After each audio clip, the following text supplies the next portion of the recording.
Leafs Nation. Oh my goodness. Can we calm down for just a moment here? The Maple Leafs announced that they're bringing back up Ilya Samsonov to the Maple Leafs roster. We're going to get right into this, crack this nut wide open. Here's the thing, Dennis Hildeby, you want him to develop and grow into a goaltender you can use in the NHL, correct?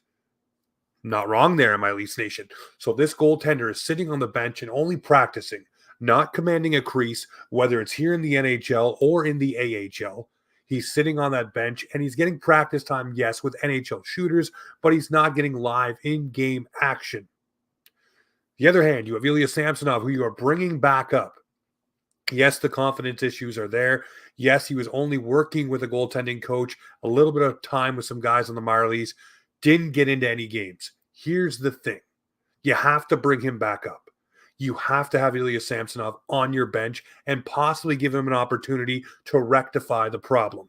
Because the thing is, if you're not going to put the Hildebeest into any NHL games, because you don't want to, as the Maple Leafs said, ruin his development in his first year in North America, you need him to go back down to the AHL and command an AHL crease and be down there and do what he does best, which is stop the pucks and be the Hildebeest.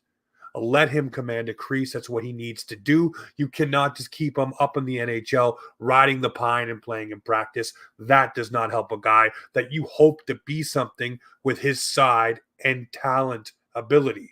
He needs to be able to be playing games, and the Maple Leafs made the call today to do that. Now, the thing with Ilya Samsonov is everyone's going to say he's got no confidence. We can't put him between the pipes. We're going to lose games. Here's the thing. Bring him back up. Let him work with the team. Let him work with the coaches. Let him figure himself out. And then put him in a game, see what you have, and if it's still the same story, you're only doing what you were doing now with Hildebeest on the bench, but keeping Mr. Samsonov on the bench. You allow yourself to run Jones and have Samsonov, an NHL experienced goalie. We all know the woes he's facing right now, but it allows you to have an NHL experienced backup on the bench that can play. You let Jones keep doing what he's doing until Wool gets back. By the way, Wool on the ice. Obviously, a ways away, Sheldon Keefe says, but positive to see him on the ice for the Maple Leafs in practice, working full gear, by the way. So that is a thing that is coming. But if you're just sitting there and freaking out saying, oh my God, why'd we call up Ilya Samsonov? The thing is, you're doing the same thing, essentially. Just Samsonov will sit on the bench opposed to Hildebeest, who needs to be in a crease. I think that needs to be said, and I think that needs to be realized. That is a very real possibility of what could happen. Will Samsonov probably get a start? Yes. And it'll be a chance for him to see if he can go through the motions and get something done. But at the end of the day, the reason they call up Samsonov and put Hildebeest back down is so Hildebeest can be in a crease in the AHL and get back to playing and continuing his development in year one in North America. So if the Leafs don't want to put him in an NHL game, this is the natural progression of what you do. You bring Samsonov up and leave him on the bench, just like you were doing the Hildebeest, and still run Jones. It doesn't mean you're throwing Ilya Samsonov right into the crease for the Toronto Maple Leafs. That's not what's happening here. So just understand that and don't freak out, because we didn't see Hildebeest anyways. It was all Jones, even in a back-to-back. So I think that needs to be said, and I think people need not to freak out, because very easily you can still have Samsonov ride that pine with no problems. So then I switch it and I look at this and I say, okay, we're going to roll with Jones. The defensive effort so far as the calendar turned into the new year has been pretty damn good. You stifled the LA Kings, but Dennis Bernstein told us they were having difficulty scoring. Then you go ahead and you get a good game against Anaheim. You pepper their goalie with shots and squeak out a 2-1 victory in OT, is what it is. And then you beat the lowly Sharks back-to-back. But little things matter, and they're things that I've preached about all season. Proper defensive play, proper positioning, proper movement of the puck out of the zone, along the boards, off the glass, all of those little things, and sacrificing the body. And Simone Benoit was the best at saying it. I can't score the goals, but I'll hit everybody for you MFers. No problem. I'll crush everybody there is.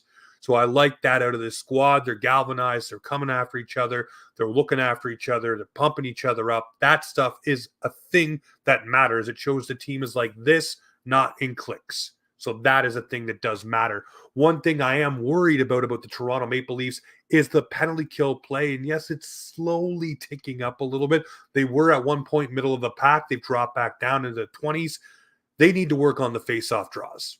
They need to make sure that defensively those face-off draws are being won, and that is a job for David Kampf that he's not securing and not doing well, which is a reason he was pulled out of the lineup. If you're 30 or lower percent on the face-off dot in your defensive zone, whether it's on the PK or 5-on-5, that is unacceptable.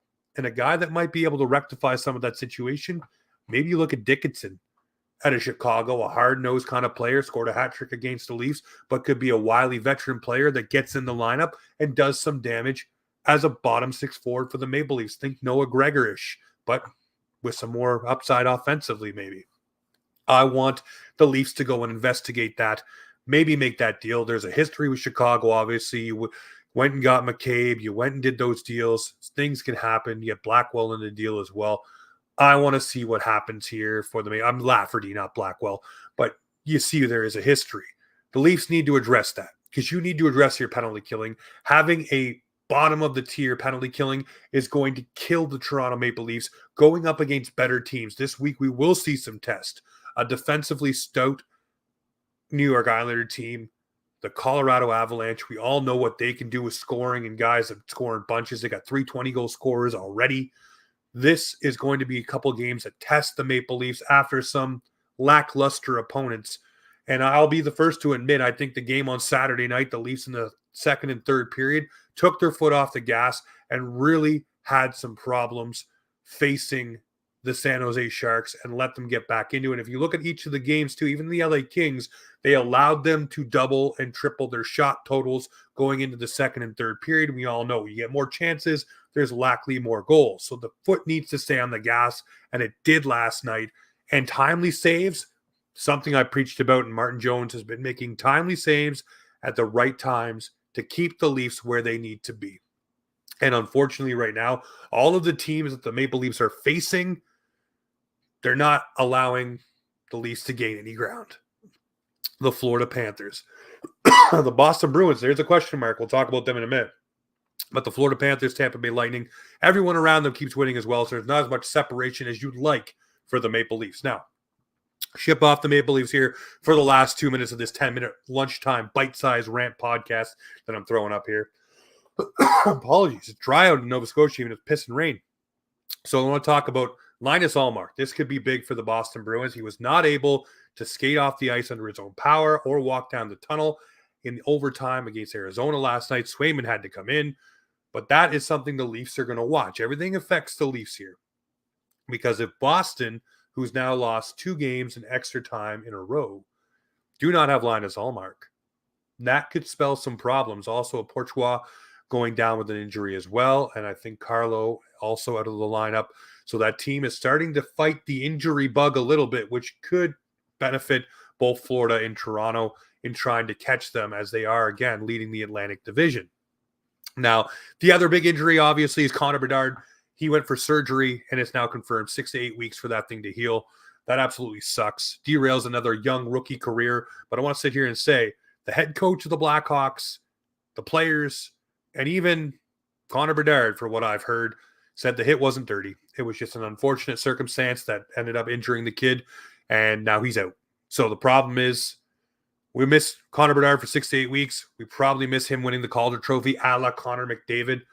Funny, Connor didn't get the trophy. But, shout out to Connor Bedard. Get surgery done. Get back on the ice and get playing. It sucks, but $34 million on the IR for the Chicago Blackhawks. That's a damn record in itself. But I want to know, guys, leave a comment under this podcast here. It's a little bite-sized one for lunch. Do you like these little rants? Do you like what you see? I want to know. The last thing I'm going to talk about before I go here, I got 15 seconds or so. Nick Robertson looked good last night coming in because Noah Gregor was sick, buzzing around, scores a goal, looks like he can be an offensive guy. He should be in a top 6 somewhere in the NHL. I think they package him. The question is, where do they package him to? Is it going to be to Calgary? Is it going to be to Arizona? Is it going to be somewhere where they pull in a defenseman for this decor? I want to know what you think about that and Nick Robertson. Let me know in the comments down below of this podcast. But guys, shout out to listen to Offside. You guys always tune in droves. I love it. Thank you so much. We're closing in on the 1 million download mark, which is absolutely bonkers. But thank you very much for tuning into Offside. And you know what the slogan is around here. It's Offside Hockey Talk, where the Maple Leafs and hockey, they come to talk. Shout out to you, Ed Pap.